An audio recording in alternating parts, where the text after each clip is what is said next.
राजा विक्रमदेव अपने विशाल राज्य विष्णुगढ़ के प्रसिद्ध शासक थे। उनका दरबार सोने चांदी से सजा रहता था। उनके दरबार में कोई न कोई उपहार आता, कोई हीरे, कोई मोती, कोई दुर्लभ वस्तु पर उन्हें सबसे ज्यादा आनंद तब आता था जब कोई साधारण प्रजा अपनी मेहनत की बनी वस्तु देकर लाता था। एक दिन सुबह दरबार लगा ही था कि महल के दरवाजे पर कुछ आदिवासी लोग अपने मुखिया के साथ सर पे जंगल से एक वस्तु लेके आए। हम महाराज से मिलना चाहते हैं। जाके बोलिए कि आदिवासी राजा आए हैं पास के जंगल से और महाराज को कुछ भेंट देना चाहते हैं। ठीक है, आप लोग यही रुको, मैं अभी जाके महाराज से पूछ के आता हूँ। तभी दूसरा द्वारपाल महाराज से पूछने दरबार में जाता है। महाराज, कुछ आदिवासी लोग जंगल से आए हैं, आपको कुछ भेंट देना चाहते हैं। द्वारपाल ने उन्हें रोक के रखा है, क्या उन्हें अंदर लाएं महाराज? हाँ सैनिक, उन्हें अंदर लाओ। महाराज, ये बक्सा हमें जंगल में खुदाई के बाद मिला है। इसमें हमारे वन देवी की मूर्ति है, तो हमने सोचा क्यों न ये मूर्ति अपने राजा को भेंट दी जाए, जिससे राजा को भी ये मालूम चले कि वन देवी में कितनी शक्ति है। पर महाराज, ये बक्सा वही खोल सकता है जो सच में अपनी प्रजा से बहुत प्रेम करता हो। कोई बात नहीं आदिवासी राजा, आप बक्सा खोल के मूर्ति पेश कीजिए। मैं अपनी प्रजा से बहुत प्रेम करता हूँ और अपनी प्रजा के लिए कुछ भी कर सकता हूँ। उन्होंने वो लकड़ी का छोटा सा बक्सा आगे रखा। बक्सा पुराना था, पर उस पर अजीब से चिन्ह उकेरे हुए थे। जैसे ही उन्होंने उसका ढक्कन खोला, दरबार में हल्की नीली रोशनी फैल गई। बक्से में एक छोटी सी मिट्टी की मूर्ति थी जो किसी पुराने देवता जैसी लग रही थी।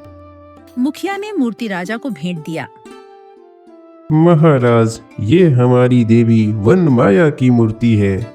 इसे अपने राजमहल में रखिए, ये समृद्धि लाएगी। पर सावधान, जंगल से लोभ में कोई वस्तु मत लेना।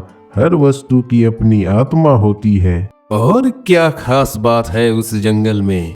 महाराज, जंगल छोटा ही है, पर उसके हर वस्तु में वन देवी की आत्मा निवास करती है। हमारे पूर्वज तो ये भी कहा करते थे, ये वन आसपास के सारे पेड़ पौधे पशु पक्षी के लिए वरदान है और वन देवी उनकी रक्षक। वन देवी को सुनहरा पत्थर और झील के अंदर का नीला पत्थर सबसे प्रिय है, क्योंकि वन देवी उसी में निवास करती है और वो चमेली का फूल बस उनको चढ़ाया जाता है। वो पत्थर ना कोई ले सकता है, ना कोई छू सकता है, बस दूर से आशीर्वाद ले सकता है, क्योंकि उनकी चमक में अनोखा जादू है महाराज, अनोखा जादू है। हम ये भेंट स्वीकार करते हैं आदिवासी राजा। देवी की कृपा से हमारा राज्य और फलेगा। राजा ने मूर्ति को देखा और तभी कमरे की हवा बदल गई।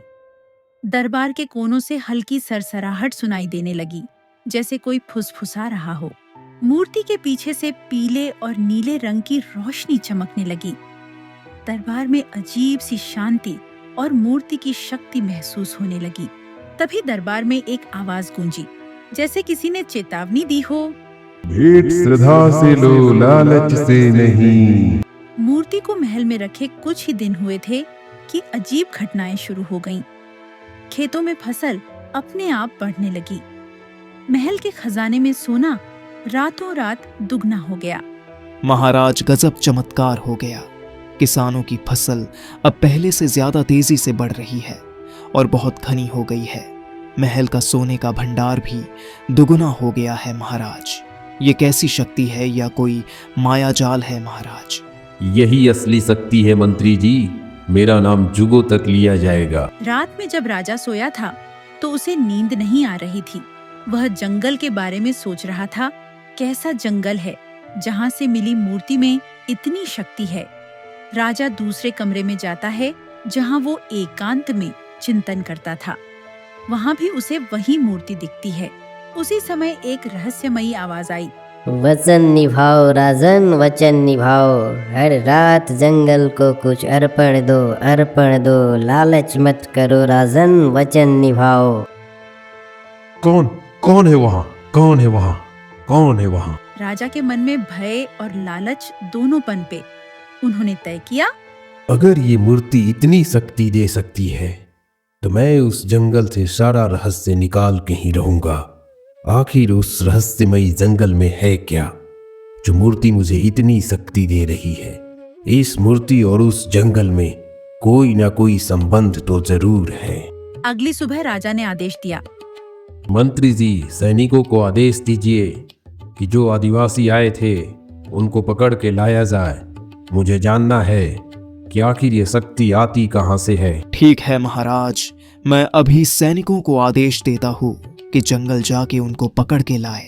राजा के आदेशानुसार मंत्री ने 4 सैनिकों को जंगल भेजा कि जो आदिवासी मुखिया अपने लोगों को लेके मूर्ति देने आए थे उनको पकड़ के लाओ ताकि जंगल का रहस्य जाना जाए।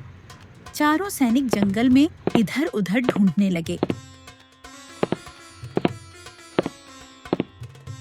उधर आदिवासी मुखिया और उसके लोग भी जंगल में अपने काम से घूम रहे थे।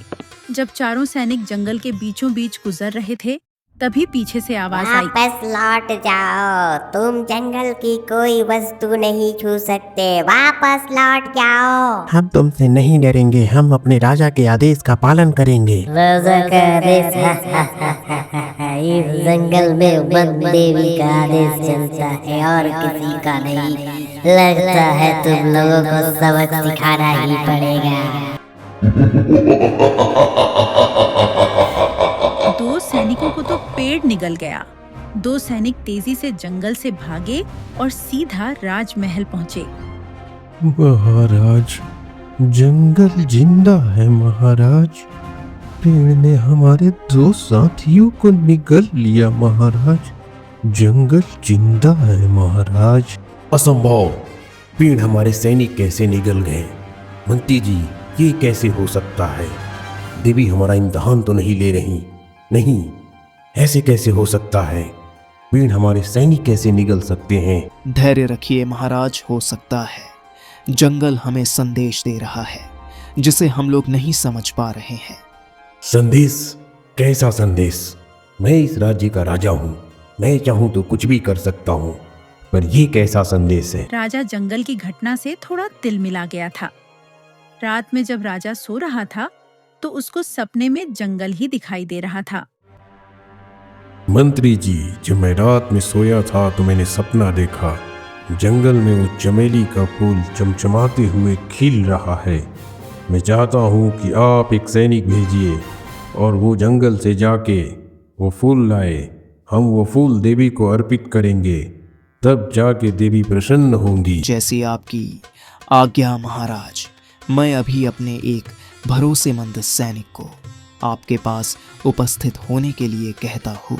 मंत्री ज्ञानदेव ने अपने विश्वासी सैनिक वीरसेन को दरबार में बुलाया। महाराज, ये वीरसेन है, ये साहसी और निडर है, इस कार्य के लिए सबसे भरोसेमंद सैनिक है। जाओ वीरसेन, जंगल से वो फूल लेकर आओ। हम वो फूल देवी को अर्पित करेंगे। जैसी आज्ञा महाराज। आज रात में मैं जाके वो फूल तोड़ के लेके आऊंगा महाराज। सैनिक वीरसेन रात में जंगल में प्रवेश करता है ताकि चुपके से चमेली का फूल तोड़कर राजमहल वापस लौट जाए। सैनिक वीरसेन धीरे धीरे चमेली के फूल के पास जाता है और उन्हें तोड़ने के लिए हाथ बढ़ाता है। तभी ये कैसा फूल है? इसमें से तो खून निकल रहा है। मुझे यहाँ से भागना पड़ेगा, यहाँ तो खतरा है। मुझे कुछ समझ में नहीं आ रहा है। सैनिक वीरसेन सुबह में राजमहल के दरवाजे पर लेटा हुआ मिला। उसकी आवाज जा चुकी थी, शरीर भी ठीक से काम नहीं कर रहा था। ये कैसा अनर्थ हो गया? वीरसेन एक साहसी और निडर सैनिक था। मुझे वो जंगल कुछ ज्यादा ही रहस्यमयी लग रहा है। महाराज से बात करनी पड़ेगी। आखिर जंगल से हम कुछ भी ले क्यों नहीं पा रहे हैं?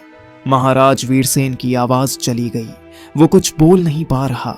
एक हाथ में खून लगा हुआ है, शरीर भी उसका ठीक से काम नहीं कर रहा। मुझे ये जंगल कुछ ज्यादा ही रहस्यमयी लग रहा है और अब तो एक अजीब सा डर भी लग रहा है। कहीं वन देवी हम लोगों से नाराज तो नहीं हो गई महाराज? क्योंकि आदिवासी मुखिया बोले थे जंगल से कोई लालच मत करना। देवी हमारा इम्तहान ले रही है मंत्री जी, तो हम भी देवी को इम्तहान देंगे। अगली बार हम एक और वीर योद्धा भेजेंगे। शायद यह संजोग है, देवी नाराज नहीं होंगी, वो हमारा इम्तहान ले रही है। इतना आसानी से तो कोई चीज मिलती नहीं है मंत्री जी, इसलिए हम लोग इम्तहान देंगे। महाराज, हमें वन देवी को प्रसन्न करना ही होगा, नहीं तो हमारा नुकसान ही होता रहेगा। हम देवी को बड़ी चीज अर्पित करेंगे। इस बार देवी प्रसन्न हो जाएंगी, वो हमारे राज्य को और शक्तिशाली और समृद्ध कर देंगी, और मैं भी संसार का सबसे शक्तिशाली राजा बन जाऊंगा। वह चीज क्या होगी, जिसको पता है बताएं। महाराज, जब आदिवासी मुखिया और उनके लोग आए थे तो मुखिया ने बोला था, जंगल में झील के किनारे एक सुनहरा पत्थर है और झील के अंदर एक नीला पत्थर है, जिसमें देवी की कृपा से वो दोनों पत्थर चमकते रहते हैं, जो रात में तो बहुत ही खूबसूरत दिखते हैं और चमकते भी हैं। अगर ये पत्थर देवी को अर्पित करे तो शायद देवी खुश हो जाए।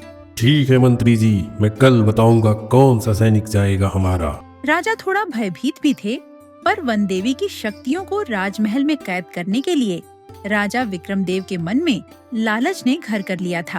अब बस राजा को वो जंगल की हर चीज प्यारी लगने लगी जो देवी को पसंद थी। राजा को रात में नींद भी नहीं आती थी। देवी की शक्तियां पाने की बेचैनी उसकी बढ़ने लगी। अगली सुबह राजा ने अपने एक वीर योद्धा भद्रपाल को राज दरबार में बुलाया। भद्रपाल, तुम शाम में जंगल में जाओगे और रात में वो सुनहरा पत्थर लेके महल लौट जाना। इस पत्थर को हम लोग देवी को अर्पित करेंगे, जिससे देवी और प्रसन्न हो जाएंगी। जो आज्ञा महाराज, मैं आज ही रात में जाके सुबह तक वो पत्थर लेके आऊंगा महाराज। भद्रपाल राजा के आदेशानुसार रात में जंगल में जाने के लिए निकल जाता है। वह जंगल पहुंचकर एक जगह अपना घोड़ा खड़ा करके झील के किनारे पहुंचता है।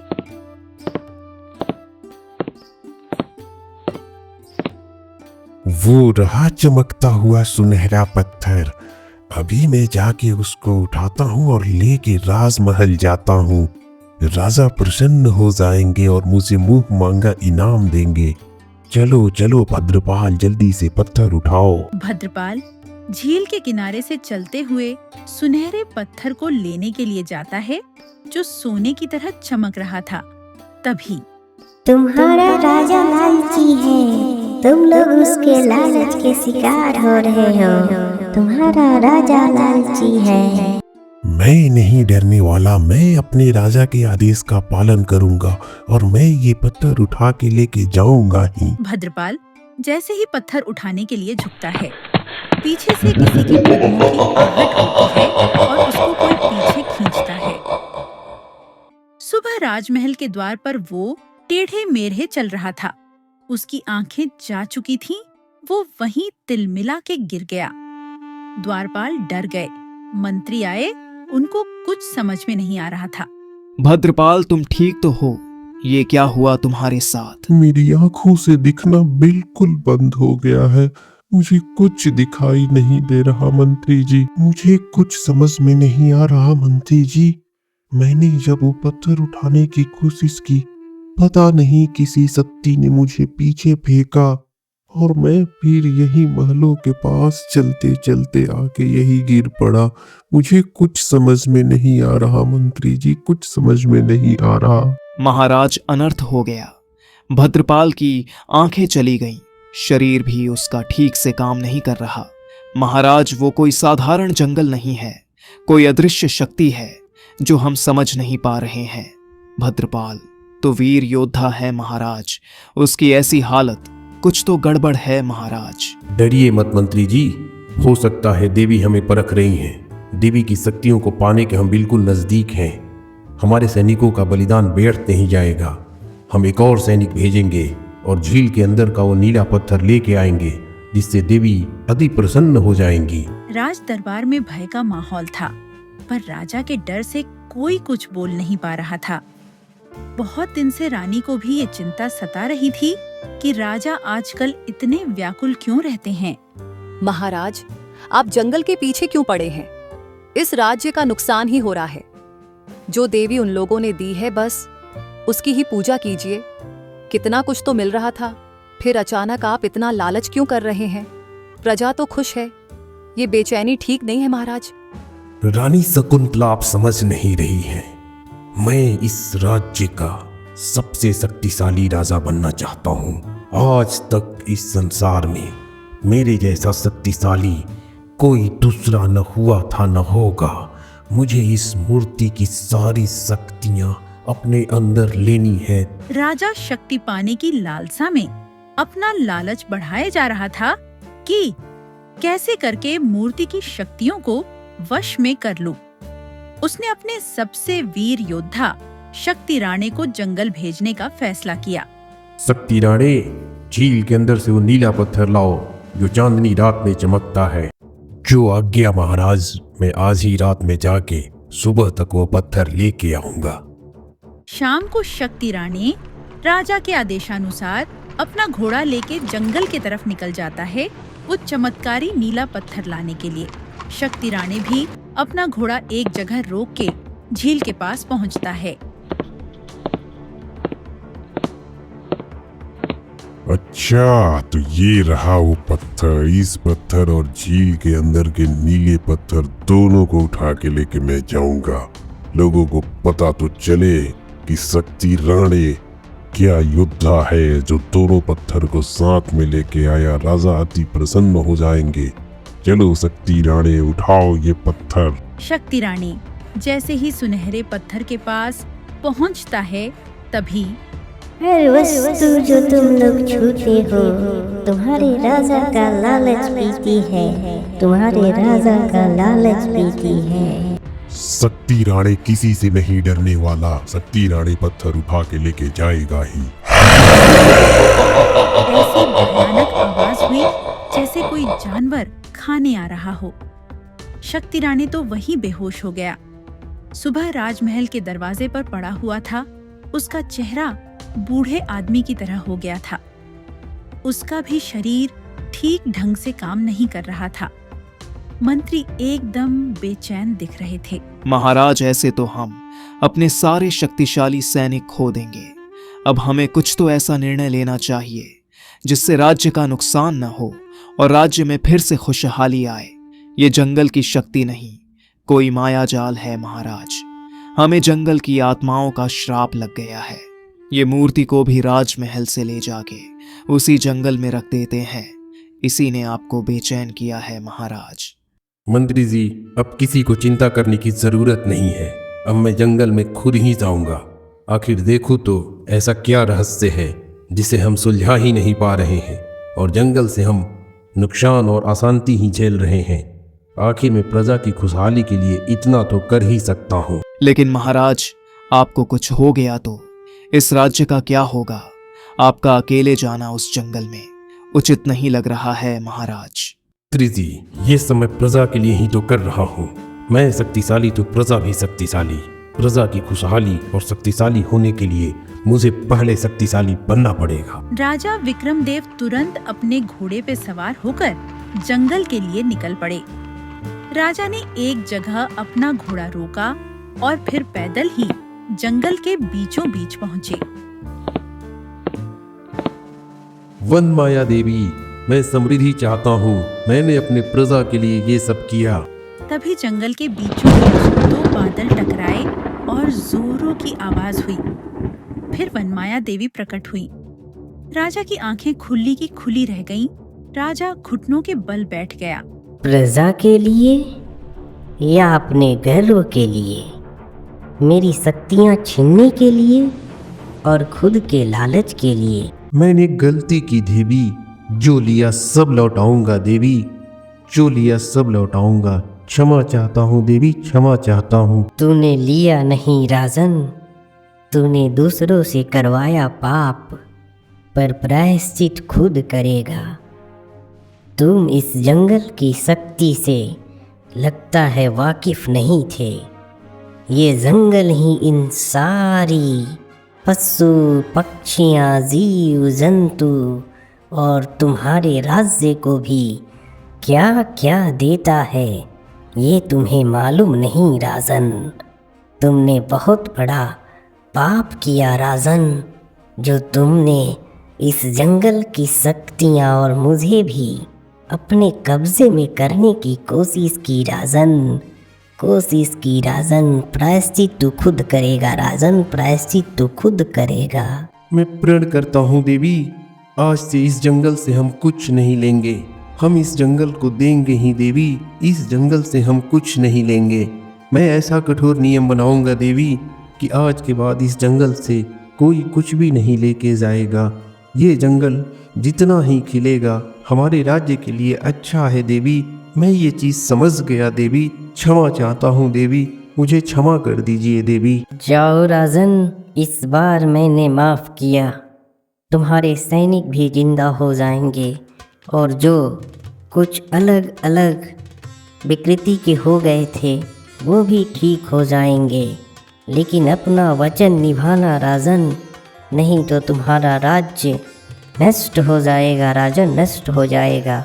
अगर ये जंगल सुरक्षित रहेगा तो तुम्हारा राज्य भी बहुत ही खुशहाल रहेगा राजन। ये बात ध्यान रखना राजन, ध्यान रखना। मैं मरते दम तक ये वचन निभाऊंगा देवी, मैं ये प्रण करता हूँ, मैं ये प्रण करता हूँ देवी। मैं एक एक बात को ध्यान रखूंगा देवी, बस मुझे क्षमा कर दीजिए देवी, क्षमा कर दीजिए। वन देवी अदृश्य हो जाती है। राजा वापस लौट जाता है। सैनिक भी धीरे धीरे ठीक होने लगते हैं। राजा ने जंगल को और वहाँ के लोगों को बचाने के लिए और वहाँ की कोई भी चीज नहीं लेने के कठोर नियम बनाए और हर साल जंगल की पूजा करने का भी प्रस्ताव पास किया। और भी रोचक कहानियों के लिए इस चैनल को लाइक, शेयर और सब्सक्राइब जरूर करें। नमस्कार।